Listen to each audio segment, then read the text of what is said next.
ये आकाशवाणी रायपुर है। छत्तीसगढ़ी समाचार बुलेटिन के संग अभिलाषा शुक्ला के जय जोहार। पहली सुनो आज के मुख्य समाचार। प्रधानमंत्री के आह्वान में कोरोना वायरस ल हराए और संघरा ताकत दिखाए बर देशभर के लोगन मन आज रतिहा 9 बजे 9 मिनट बर दिया और मोमबत्ती बारही। कोरोना वायरस ले होए संक्रमण ल रोके बर करे गे उपाय में छत्तीसगढ़ देश के टॉप 10 राज्य में शामिल होगे हे और छत्तीसगढ़ में कोरोना वायरस ले संक्रमित 3 झिन और मरीज मन के ठीक होए के बाद आज ओमन ला एम्स रायपुर ले छुट्टी दे देगे हे।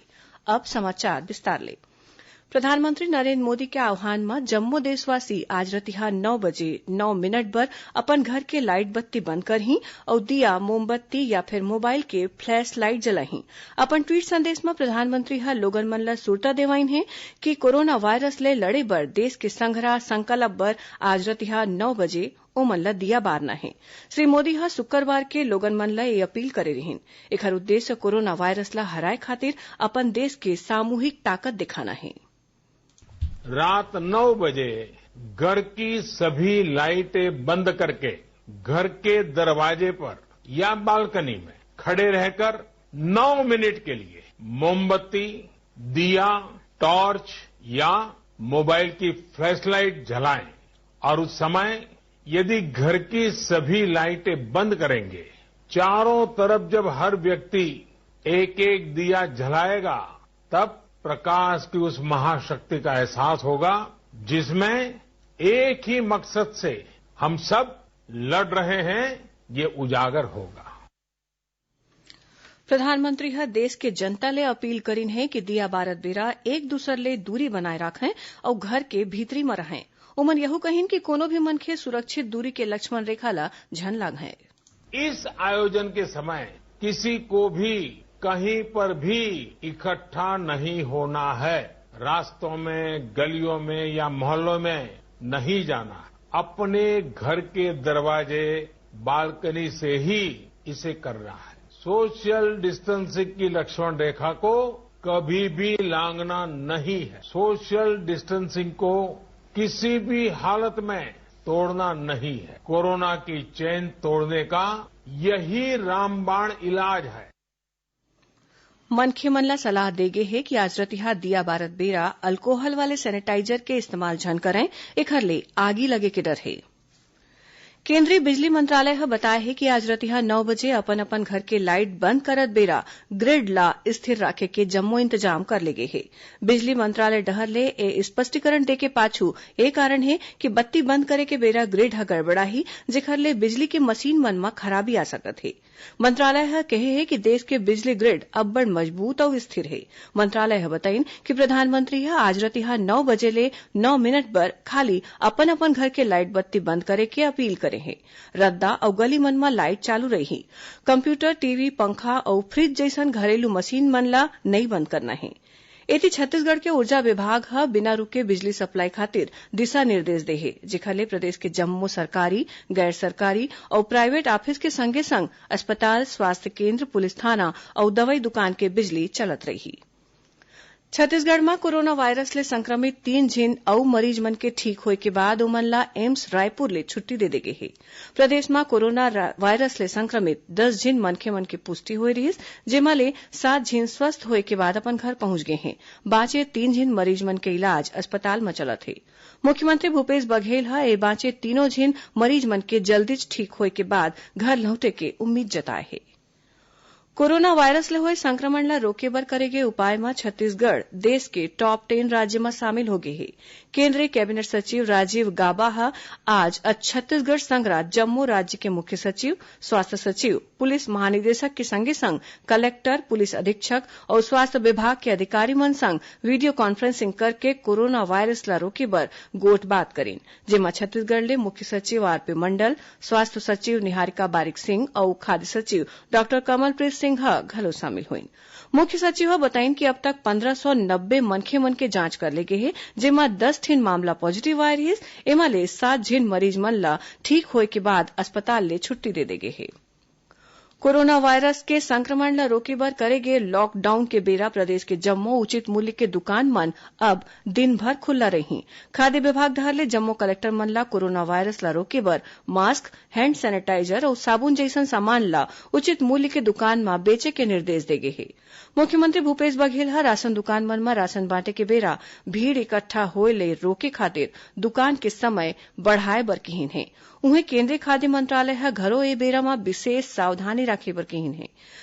राशन दुकान मन म अनाज बांटत समय लोगन मन ले लाइन लगत बेरा उखर मन के बीच 1 मीटर के दूरी बनाना जरूरी हे। संगे संग ओमन ला अपन मुंह ल तोपे बर मास्क या फिर रुमाल राखे बर कहे गे हे। प्रधानमंत्री गरीब कल्याण अन्न योजना और पीडीएस के तहत राशन बांटे बर राशन दुकान मन पूरा महीना खुल्ला रही। कोरोना वायरस ल रोके बर राज्य शासन ह कइठिन कदम उठाए हे। लॉकडाउन के बेरा खाद्य अउ औषधि प्रशासन विभाग के अगुवई म चिल्हर दवई दुकान वाले मन अब घरो घर दवई पहुंचाए के काम करत हे। विभाग के मुताबिक लॉकडाउन के बेरा म मनखे के जरूरत ल पूरा करे बर अइसन तरीका ले दवई बेचना जरूरी हे जेमा व्यापारी मन घलो घर म दवई उपलब्ध कराए बर अपन सहमति दे दे हे। विभाग डहर ले रायपुर जिला म चिल्हर दवई बेचइया अउ उखर फर्म के नाव, मोबाइल नंबर, व्हाट्सअप अउ ईमेल एड्रेस घलो जारी करे गे हे। केंद्र सरकार ह कहे हे कि 50 करोड़ ले जादा गरीब अउ कमजोर मनखे मन आयुष्मान भारत प्रधानमंत्री जन आरोग्य योजना म कोरोना वायरस के जांच अउ इलाज कराए सकही। केंद्रीय स्वास्थ्य मंत्री डॉक्टर हर्षवर्धन ह ए बारे में जानकारी बताइन कि वायरस के जांच बर मंजूर करे गे प्राइवेट प्रयोगशाला अउ अस्पताल मन म अइसन लाभार्थी फोकट म इलाज करा सकत हे। ओमन कहिन कि प्राइवेट सेक्टर ल कोरोना वायरस ल निपटे बर अउ आघू बढ़ के काम करना चाही। ओमन एकर खातिर निजी प्रयोगशाला अउ अस्पताल मन ले मदद करे के अपील करिन। केंद्र सरकार ह लोगों मन ले कहिन हे कि कोरोना वायरस ल दुरिहा राखे बर घर म बनाए मास्क पहिन के बाहिर निकलें। केंद्रीय स्वास्थ्य मंत्रालय ह एक ठिन सलाह म कहे हे कि संक्रमण रोके खातिर एक दूसर ले दूरी अउ खुद के साफ सफाई रखना जरूरी हे। कई ठिन देश म अइसन घर म बनाए मास्क ले लोगन मन सुरक्षित हवय। मंत्रालय ह कहिन हे कि ए तरीका ले मास्क ह समुदाय ल सुरक्षित राखे म मदद करत हे। कोरोना वायरस के संक्रमण ल रोके बर करे गे लॉकडाउन के बेरा बेसहारा मनखे मन बर आने जिला म चलत राहत शिविर मन म भोजन बर सस्ता दाम म 239 कुंटल चाउर के आवंटन जारी करे गे हे। खाद्य सचिव डॉक्टर कमलप्रीत सिंह डहर ले जारी आदेश म बांटे गे चाउर के इस्तेमाल शहर मन म चलत राहत शिविर या फिर क्वारेंटाइन शिविर म रांधे बर करे जाही। प्रदेश म जम्मो जिला मन म गरीब, मजदूर अउ बेसहारा मनखे मन ल फोकट म खाना अउ सहायता दे के काम चलत हे। राहत शिविर के माध्यम ले अब तक 2,36,000 मनखे मन ल मुफ्त म खाना अउ राशन दे गे हे। अइसन शिविर म लोगन मन ल मास्क, सैनिटाइजर अउ जरूरत के जिनिस घलो देवत हे। खाद्य विभाग के अधिकारी मन बताइन कि प्रदेश के जम्मो राशन दुकान मन म चाउर भरे के काम घलो करे जात हे। अब तक करीबन 8,000 राशन दुकान मन म 2 महीना के चाउर भर ले गे हे। बाचे दुकान मन म ए काम तेजी ले चलत हे। अइसने प्रदेश के स्कूल मन म छुट्टी के बेरा लइका मन ल मध्यान्ह भोजन बर सूखा राशन बांटे के काम शुरू कर दे गे हे। संचालक लोक शिक्षण जितेंद्र शुक्ला ह जम्मो डीओ मन ल सरकार डहर ले तय करे गे मात्रा और गुणवत्ता के हिसाब ले सूखा राशन बंटवाए के निर्देश दिन हे। संगे संग ए राशन के वजन और दार चाउर के गुणवत्ता के तुरते जांच करे बर घलो कहिन हे। कोरोना वायरस ले बचे बर प्रदेश के जम्मो सरकारी अस्पताल के डॉक्टर मन ल 3 दिन के विशेष प्रशिक्षण दे जाही। राजधानी रायपुर म राखे गे राज्य स्तरीय कोर कमेटी के बैठका म ए फैसला ले गिस, जेमा प्रदेश के जम्मो मेडिकल कॉलेज अउ अस्पताल के डॉक्टर मन ल ए प्रशिक्षण ऑनलाइन तरीका ले 6 ले 8 अप्रैल तक health training Asia forties Gurgaon डहर ले दे जाही।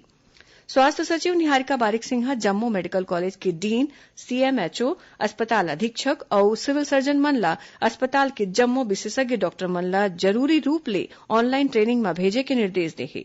प्रशिक्षण के बेरा ICU, critical care management, ventilator handling के जानकारी दे के संगे संग प्रशिक्षार्थी डॉक्टर मन के सवाल के जवाब घलो दे जाही। आखिरी में एक बार मुख्य समाचार फिर। प्रधानमंत्री के आह्वान में कोरोना वायरस ल हराए और संग्रह ताकत दिखाए बर देशभर के लोगन मन आज रतिहा 9 बजे 9 मिनट बर दिया और मोमबत्ती बारही। कोरोना वायरस ले होए संक्रमण ल रोके बर करे गे उपाय में छत्तीसगढ़ देश के टॉप 10 राज्य में शामिल हो गे हे और छत्तीसगढ़ में कोरोना वायरस ले संक्रमित 3 झीन अउ मरीज मन के ठीक होए के बाद आज ओमन ल एम्स रायपुर ले छुट्टी दे गे हे। एकरे संग छत्तीसगढ़ी समाचार बुलेटिन हे सिरावत हे। जय जोहार।